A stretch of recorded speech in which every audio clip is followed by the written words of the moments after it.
Kapu Lions club ವತಿಯಿಂದ ಪಾಂಗಳ ಸೇತುವೆ ಬಳಿ ಕಾಪು ಪುರಸಭಾ ವ್ಯಾಪ್ತಿಗೆ ಸ್ವಾಗತ ಹಾಗೂ ರಸ್ತೆ ಮೇಲೆ ಕಸ ಹಾಕಬೇಡಿ ಎಂಬ ಸಂದೇಶ ಸಾರುವ ನಾಮಫಲಕವನ್ನು ಲಯನ್ಸ್ನ ಜಿಲ್ಲಾ ಗವರ್ನರ್ ಎನ್ಎಂ ಹೆಗಡೆ ಹಾಗೂ ಕಾಪು ಪುರಸಭಾ ಅಧ್ಯಕ್ಷ ಅನಿಲ್ ಕುಮಾರ್ ಅವರು ಜಂಟಿಯಾಗಿ ಉದ್ಘಾಟಿಸಿದರು।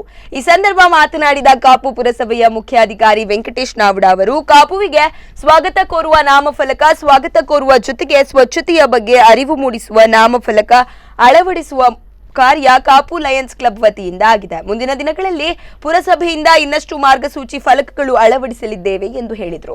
ಕಾರ್ಯಕ್ರಮದಲ್ಲಿ ಕಾಪು ಠಾಣೆಯ ಎಎಸ್ಐ ಜಯಪ್ರಕಾಶ್, ಮಾಜಿ ಜಿಲ್ಲಾ ಗವರ್ನರ್ ಸುರೇಶ್ ಶೆಟ್ಟಿ ಸೇರಿದಂತೆ ಮತ್ತಿತರರು ಉಪಸ್ಥಿತರಿದ್ದರು।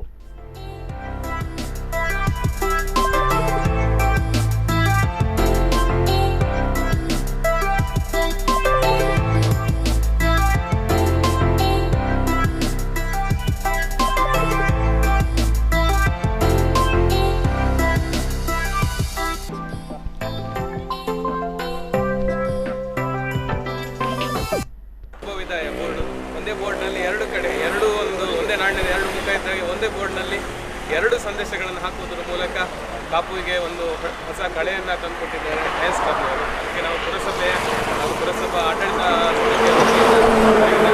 ಪೂರ್ವಕವಾಗಿ ಧನ್ಯವಾದಗಳನ್ನು ಹೇಳಲಿಕ್ಕೆ ಇಷ್ಟಪಡ್ತೇನೆ। ಹಾಗೆ ಮುಂದಿನ ದಿನದಲ್ಲಿ ಸಹ ಈ ಲಯನ್ಸ್ ಕ್ಲಬ್ನವರು ಕಾಪುವಿಗೆ ಬೇಕಾಗುವಂಥ